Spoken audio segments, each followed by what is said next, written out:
Hello students, class 12th के लिए आज मैं लाया हूं poem a thing of beauty. A thing of beauty जो पोएम लिखी है by John Keats. John Keats, he is known as a romantic poet. Romantic poet in English literature. This romantic age, it is known for the description of nature.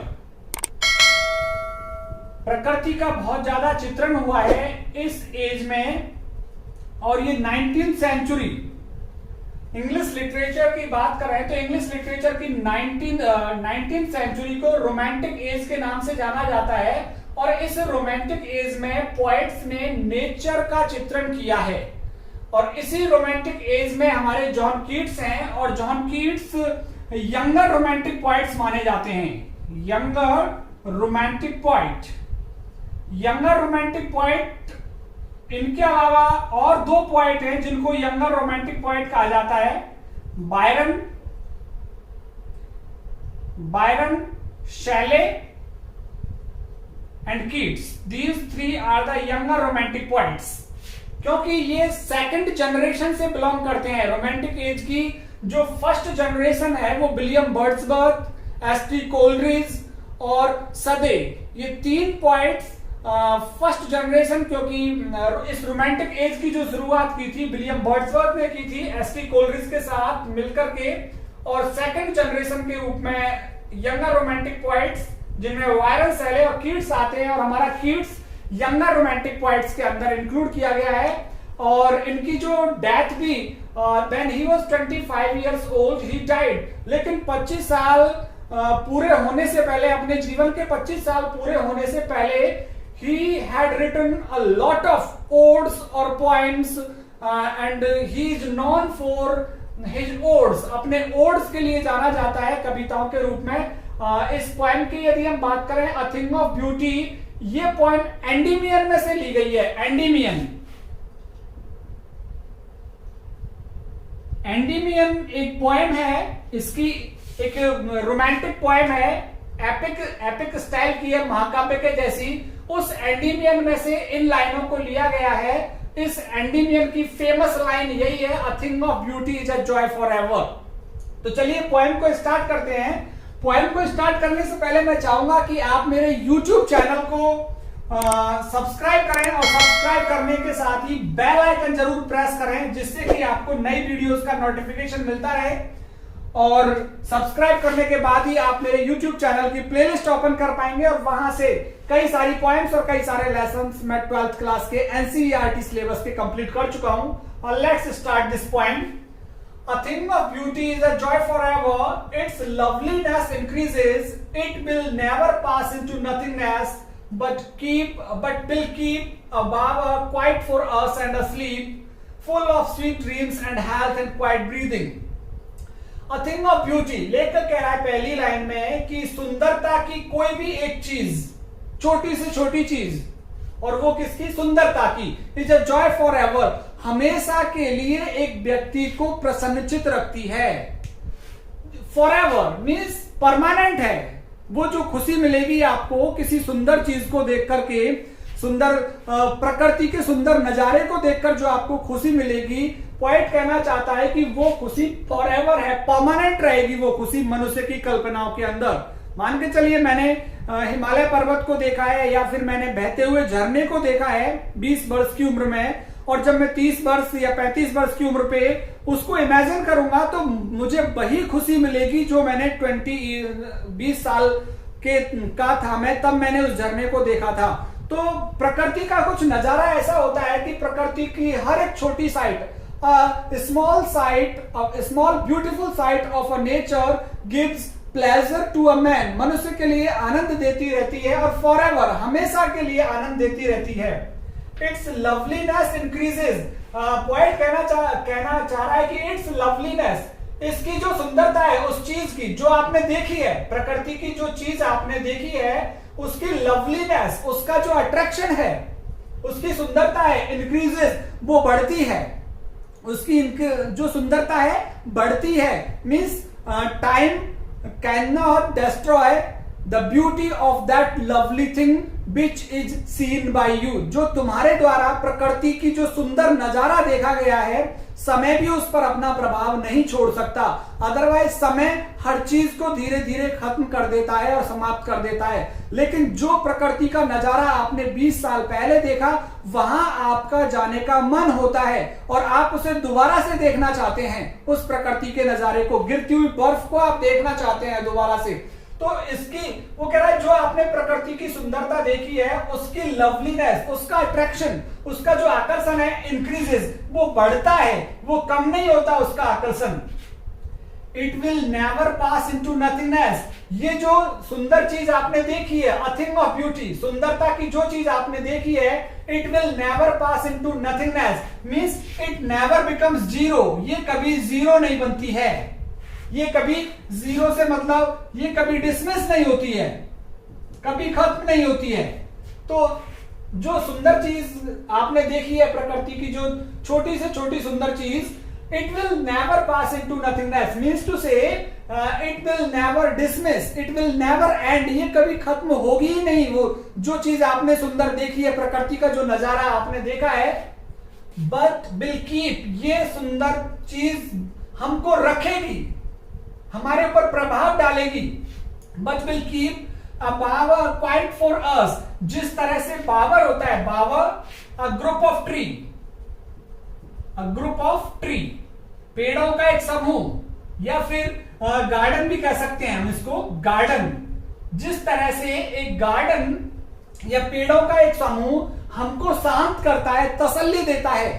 हम यदि थके हुए हैं और एक पेड़ के नीचे हम सो जाएं तो बहुत शांति मिलेगी हमको, वैसी ही शांति विल कीप, ये भी बनाए रखेगी। कौन सी? अ थिंग ऑफ ब्यूटी, कि जब कभी भी आप थक जाएं, उस प्रकृति के सुंदर नजारे को आप इमेजिन करें, उसको सोचें, तो आपको भी क्वाइटनेस, आपको भी तसल्ली मिलेगी, बिल्कुल वैसी जैसे कोई बावर या गार्डन में कोई सो जाता है, पेड़ के नीचे सो जाता है। और देखिए और क्या होगा, and a slip full of sweet dreams, और आपको नींद आएगी। और वो नींद कैसे? मीठे सपनों की नींद आएगी। Means you will enjoy that all the time. सोते हुए भी, जागते हुए भी आप उस प्रकृति के सुंदर नजारे का आनंद लेंगे।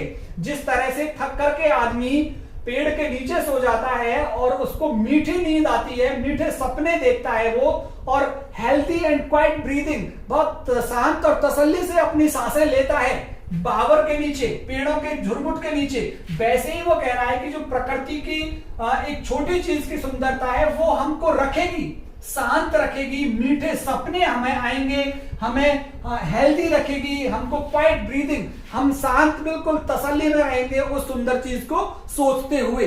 तो जिस तरह से पेड़ों के नीचे एक थके हुए व्यक्ति को नींद आती है, मीठे सपने देखता है, स्वस्थ रहता है और तसल्ली से सांसें लेता है, वैसा ही कुछ प्रभाव इस छोटी सी प्रकृति की सुंदरता की वस्तु का होगा मनुष्य के ऊपर।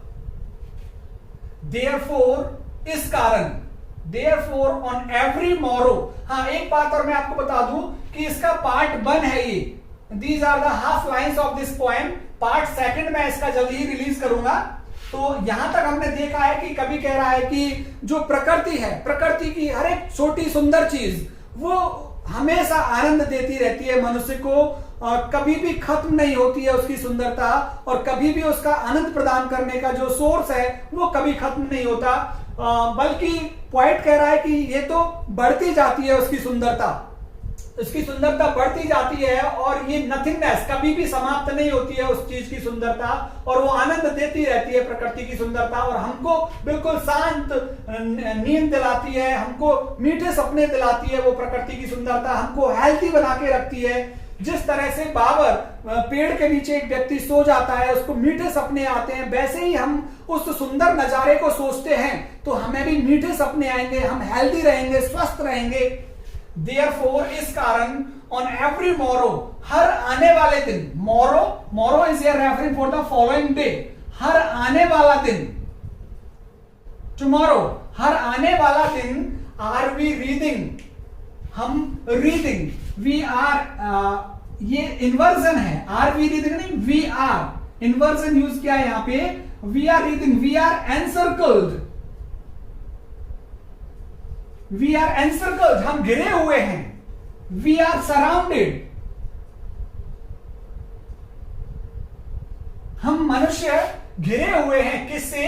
अ फ्लावरी बैंड, प्रकृति से, प्रकृति की सुंदरता से। Flowery band is here referring for फूलों की एक माला, उस फूलों की माला से हम गुथे हुए हैं, या फूलों की माला ने हमको घेर के रखा हुआ है। फूलों की माला से मतलब यहाँ नेचर के ऑब्जेक्ट, प्रकृति की चीजें, प्रकृति की चीजों ने मनुष्य को घेर के रखा हुआ है, चाहे वो पहाड़ है, चाहे वो नदियां हैं, चाहे वो झरने हैं, चाहे पेड़ पौधे हैं, फूल हैं, कुछ भी मनुष्य घिरा हुआ है। टू बाइंड, और बांध के रखा हुआ है, इन प्रकृति की चीजों ने मनुष्य को बांध करके रखा हुआ है। टू द अर्थ, इस पृथ्वी पर, इस पृथ्वी पर मनुष्य को प्रकृति की चीजों ने बांध करके रखा हुआ है। Means there is a connection between man and nature, because nature is created by God and man is also created by God. मनुष्य की रचना भी भगवान ने की है, प्रकृति की रचना भी भगवान ने की है, तो there is a connection between man and nature.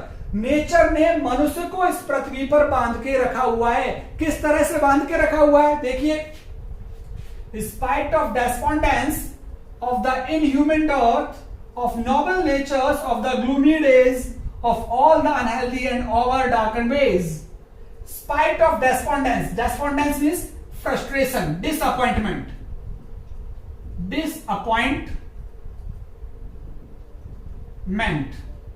या फिर मैं कहूं frustration,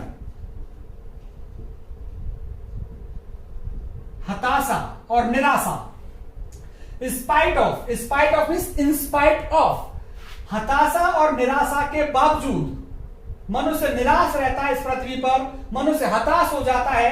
ऑफ द इनह्यूमन, और मनुष्य इनह्यूमन हो रहा है। इनह्यूमन मीन्स मनुष्य सेल्फिश हो रहा है यहाँ पे इस पृथ्वी पर, स्वार्थी हो रहा है, क्रूअल हो रहा है मनुष्य, जेलसी की फीलिंग्स रख रहा है, ईर्ष्या की भावना रख रहा है। इनह्यूमन है मनुष्य इस पृथ्वी पर। जो मनुष्य है डिसअपॉइंटेड है, फ्रस्ट्रेशन का शिकार है, तनाव में रहता है और इनह्यूमन है, अमानवीय हो रहा है मनुष्य यहाँ पे। अमानवीय किस लिए हो रहा है? कि भाईचारे की भावना को खत्म करके सेल्फिश हो गया है मनुष्य, निर्दयी हो गया है।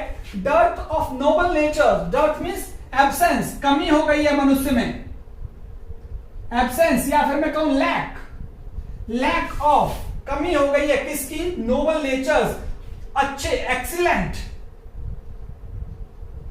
Excellent qualities. मनुष्य में अच्छे गुणों की कमी होने के बावजूद भी, देखिए, स्पाइट ऑफ डेस्पोंडेंस, मनुष्य की निराशा और हताशा के बावजूद, मनुष्य के अमानवीय व्यवहार के बावजूद, अमानवीय गुणों के बावजूद, बैड क्वालिटी के बावजूद, डर्थ ऑफ नोबल नेचर्स, अच्छे स्वभाव या अच्छे गुणों की कमी के बावजूद, of the gloomy days of all the unhealthy and over darken ways made for our searching, और हमारी ही सर्च से, हमारी ही कोशिशों से हमने तलाश किया है किसकी? Darken ways. हमने हमारे जीवन को अंधेरे में ले गए हैं। मनुष्य अपने कार्यों से अपने ही जीवन को अंधेरे की ओर लेके जा रहा है। अंधेरे से मतलब यहां पे अनिश्चितताओं से है। अंधेरे से मतलब यहाँ पे अपने जीवन को दुखी बना रहा है मनुष्य। मनुष्य अपने प्रयासों से, अपनी तलाश से, अपने तलाश करने के ढंग से मनुष्य अपने जीवन को, अपने जीवन के रास्तों को अंधेरे से भर रहा है, अपने जीवन को अनहेल्दी बना रहा है, अस्वस्थ बना रहा है, अपने लिए दुखी बना रहा है। ग्लूमी डेज, अपने दिनों को अंधकार से भर रहा है, अंधकार से भर रहा है, पेनफुल बना रहा है अपने दिनों को मनुष्य। इस सब के बावजूद, इस सब के बावजूद कि मनुष्य अपने प्रयासों से तलाश करके ऐसे रास्ते खोज रहा है जो रास्ते कैसे हैं? ओवर डार्कन मीन्स मनुष्य में गुणों की तो कमी हो गई है। मनुष्य ईर्ष्या कर रहा है हर एक दूसरे व्यक्ति से, मनुष्य स्वार्थी हो गया है, मनुष्य चाहता है कि दूसरे व्यक्ति का नुकसान हो, किसी भी तरह से वो चाहता है कि हर चीज उसके कब्जे में आ जाए। तो ये सारे प्रयासों से, मनुष्य की इन तलाशों से क्या हो रहा है? उसके रास्ते ओवर डार्कन हो रहे हैं, अंधेरे से भरे हुए हैं, नफरत से भरे हुए हैं, हिंसा से भरे हुए हैं उसके रास्ते, और अनहेल्दी हो गए हैं। अनहेल्दी मीन्स अस्वस्थ हो गए हैं, हेट्रेडनेस आ गई है मनुष्य के माइंड में, मनुष्य वायलेंट हो गया है, उग्र हो गया है मनुष्य। और उसके रास्ते भी, उसके जो दिन हैं, उसके दिन उसके लिए कैसे हो गए हैं? अंधकार में हो गए हैं, दुखों से भर गए हैं उसके दिन। इसके बावजूद भी, यस, हाँ, इन स्पाइट ऑफ ऑल, इन सब के बावजूद भी ऐसा हो गया है मनुष्य के जीवन में, इस सब के बावजूद भी सम शेप ऑफ ब्यूटी, सुंदरता की कुछ आकृति, मूव्स अवे द पॉल, इस सारी चीज को, जिस चीज ने मनुष्य को कवर कर लिया है, इन सारी चीजों ने जो मनुष्य को कवर कर लिया है, किसने? नफरत ने, हिंसा ने, स्वार्थ ने, जेलसी ने, इन सारी चीजों ने मनुष्य को कवर कर लिया है, फिर भी मूव्स अवे, हटा देती है। Moves away means remove, remove कर देता है। क्या चीज? सम शेप ऑफ ब्यूटी, सुंदरता की वो आकृति, प्रकृति की जो सुंदरता आपने देखी है और जो आपकी इमेजिनेशन में है, जो आपकी सोल में है, जो आपने पिक्चर बना के रखी है प्रकृति की, वो प्रकृति की वो आकार, वो आकृति, सुंदरता की वो आकृति मूव्स अवे द पॉल, इन सारी चीजों को, इन सारे आवरण को हटा देती है। फ्रॉम अवर डार्क स्पिरिट्स, हमारी जो आत्माएं हैं, हमारी जो सोल है, हमारी आत्मा कैसी हो गई है? डार्क हो गई, कलुषित हो गई है। डार्क क्यों हो गई है? Because so many bad qualities are come in man's heart or in man's soul or man's heart is surrounded by bad qualities in this modern age. आज के युग की हम बात करें तो आधुनिक युग में मनुष्य की आत्मा, मनुष्य का मन, मनुष्य का हृदय इन बैड क्वालिटी से घिरा हुआ है। इन बैड क्वालिटी से घिरे होने के बावजूद भी इस बैड क्वालिटी के आवरण को हटा देती है। क्या चीज? सम शेप ऑफ ब्यूटी, सुंदरता की कुछ आकृति, सुंदरता का नजारा। जो आपने प्रकृति की सुंदरता को देखा है, जब आप उसको इमेजिन करेंगे तो आप बहुत खुश हो जाएंगे। चाहे आपकी आत्मा कितनी ही बेकार है, चाहे मनुष्य की आत्मा कितनी ही बेकार है, कितनी ही बैड क्वालिटीज उसके अंदर हैं, लेकिन प्रकृति के नजारे को जब वो सोचेगा तो एकदम से उसको आनंद मिलेगा, क्योंकि प्रकृति की हर एक छोटी सी सुंदर चीज जॉय फॉर एवर, हमेशा के लिए प्रसन्नता देती है। तो ये 12 लाइंस मैंने यहाँ पे क्लियर किए हैं और 12 लाइंस अभी यहाँ पे है, इसीलिए मैंने लिखा है part second will be release soon, जल्द ही रिलीज कर दिया जाएगा।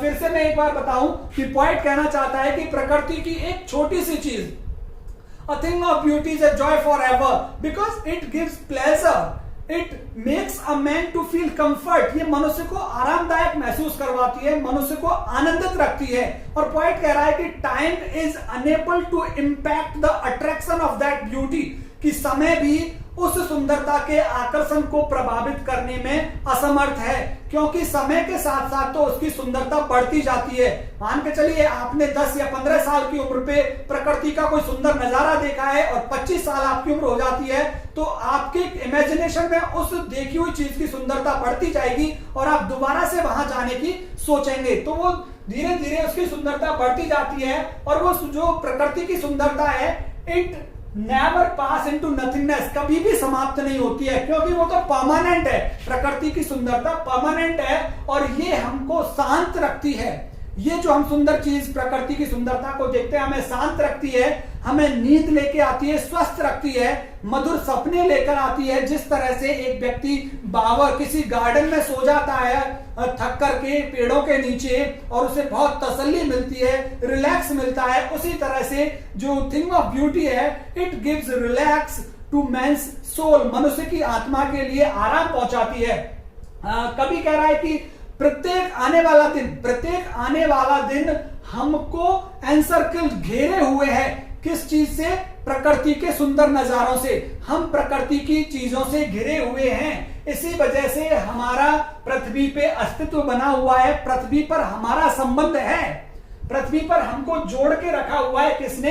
प्रकृति ने। बिकॉज प्रकृति हमारे चारों ओर है और वो कह रहा है कि हम मनुष्य कैसे हैं? फ्रस्ट्रेशन के शिकार हैं, हम मनुष्य डिसअपॉइंटमेंट के शिकार हैं, हम मनुष्य क्रूअलिटी रखते हैं अपने हार्ट में, हम जेलसी रखते हैं, हम इनह्यूमन हैं, डर्थ ऑफ नोबल नेचर है, हमारे अंदर अभाव है अच्छे गुणों का, और हमारे जो दिन हैं वो डार्क से भरे हुए ग्लूमी सॉरोफुल है, दुख पहुंचाने वाले दिन हैं हमारे।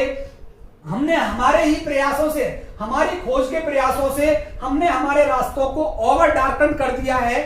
अंधेरा भर दिया है हमने हमारे रास्तों में, और हमने अपने आप को अनहेल्दी बना दिया है, अस्वस्थ, हमने हमारे जीवन को बिगाड़ लिया है पूरी तरीके से। Yes, in spite of all, इन सब के बावजूद भी वो क्या कह रहा है, सम शेप ऑफ ब्यूटी, कि सुंदरता का जो एक आकार है जो आप देखते हैं, वो सुंदरता, प्रकृति की सुंदरता क्या करता है, मूव्स अवे, हटा देता है, द पॉल, उस कवर को, उस आवरण को, उन जिन चीजों ने आपको दुखी करके रखा हुआ है, जिस चीजों ने आपके जीवन में अंधेरा भरा हुआ है, उसको हटा देता है फ्रॉम अवर डार्क स्पिरिट। हमारी यदि आत्मा दुखी है, हमारा मन यदि दुखी है, तो हम उस सुंदर नजारे के बारे में सोचते हैं तो थोड़ी देर के लिए हमको खुशी प्राप्त होती है और जॉय मिलता रहता है। तो ये अभी पार्ट 1 है, पार्ट 2 हम करेंगे। आप बने रहिए मेरे चैनल के साथ, पार्ट 2 हम बहुत जल्दी से स्टडी करेंगे। बहुत बहुत धन्यवाद आप सभी का।